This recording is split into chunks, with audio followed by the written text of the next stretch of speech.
بسم اللہ الرحمن الرحیم۔ صرف 5 منٹ کا مدرسہ قرآن و حدیث کی روشنی میں 70واں دن 10 ربیع الاول۔ نمبر 1 اسلامی تاریخ۔ اصحاب القریہ، بستی والے۔ سورہ یاسین میں اللہ تعالیٰ نے لوگوں کی عبرت کے لیے ایک بستی والوں کا تذکرہ کیا ہے۔ ان لوگوں کے درمیان سے شرک و کفر اور شر و فساد کو دور کرنے اور ان کی ہدایت و رہنمائی کے لیے اللہ تعالیٰ نے پہلے 2 پیغمبروں کو بھیجا، مگر بستی والوں نے نہیں مانا اور ان کی دعوت کو ٹھکرا دیا۔ اللہ تعالیٰ نے ایک اور پیغمبر کو ان کے ساتھ کر دیا۔ تینوں پیغمبروں نے وہاں کے رہنے والوں کو یقین دلایا کہ ہم اللہ کے پیغمبر اور رسول ہیں، مگر اس پر بھی ان لوگوں نے نہیں مانا، مذاق اڑانے لگے اور مار ڈالنے کی دھمکی دینے لگے۔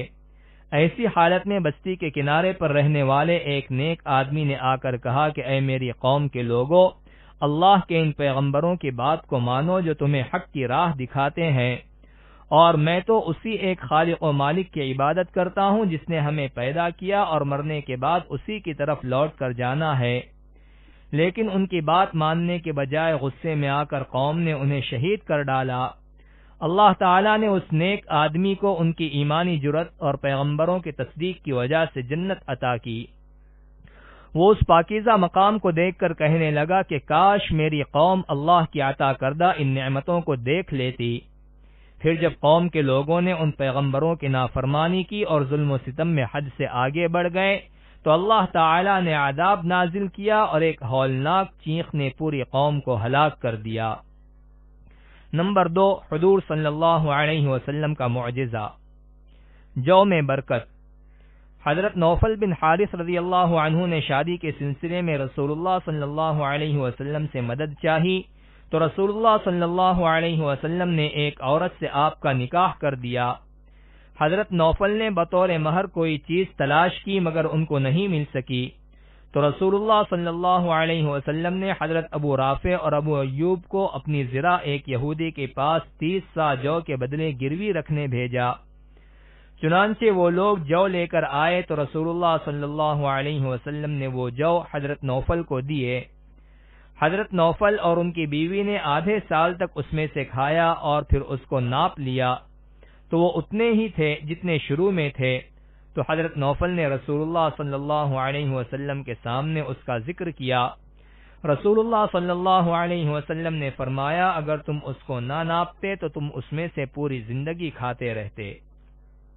نمبر 3 ایک فرض کے بارے میں، سجدہ تلاوت ادا کرنا۔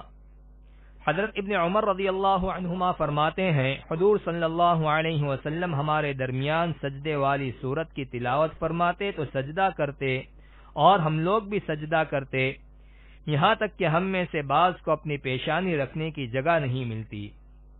نوٹ: سجدے والی آیت تلاوت کرنے کے بعد تلاوت کرنے والے اور سننے والے پر سجدہ کرنا واجب ہے۔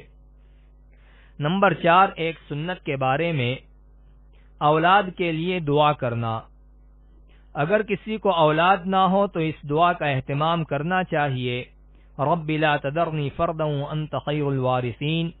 ترجمہ: اے میرے پروردگار مجھے اکیلا مت چھوڑیے اور آپ تو سب سے بہتر وارث ہیں۔ نمبر 5 ایک اہم عمل کی فضیلت، گناہوں سے توبہ کرنا۔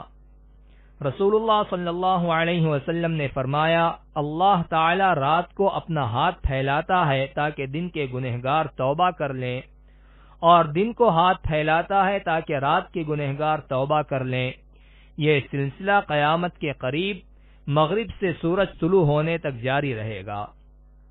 نمبر 6 ایک گناہ کے بارے میں، دین کے خلاف سازش کرنا۔ قرآن میں اللہ تعالی فرماتا ہے ان خیانت کرنے والے لوگوں کی یہ حالت ہے کہ یہ لوگوں سے تو پردہ کرتے ہیں اور اللہ تعالی سے نہیں شرماتے، جبکہ اللہ تعالیٰ اس وقت بھی ان کے پاس ہوتا ہے جب یہ رات کو ایسی باتوں کا مشورہ کرتے ہیں جن کو اللہ تعالیٰ پسند نہیں کرتا، اور اللہ تعالیٰ ان کی تمام کارروائیوں کو جانتا ہے۔ نمبر 7 دنیا کے بارے میں، دنیا کی زندگی کھیل تماشا ہے۔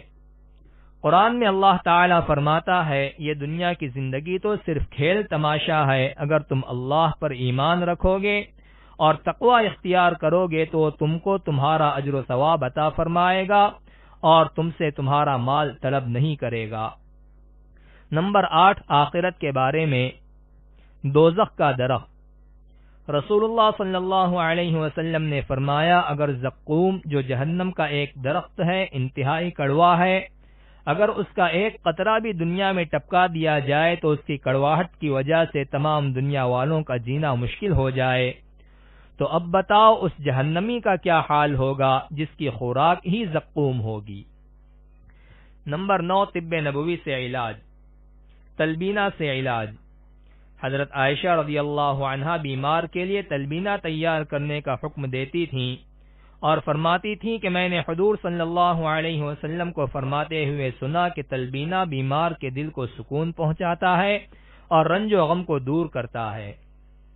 فائدہ: جو کو کوٹ کر دودھ میں پکانے کے بعد مٹھاس کے لیے اس میں شہد ڈالا جاتا ہے اس کو تلبینہ کہتے ہیں۔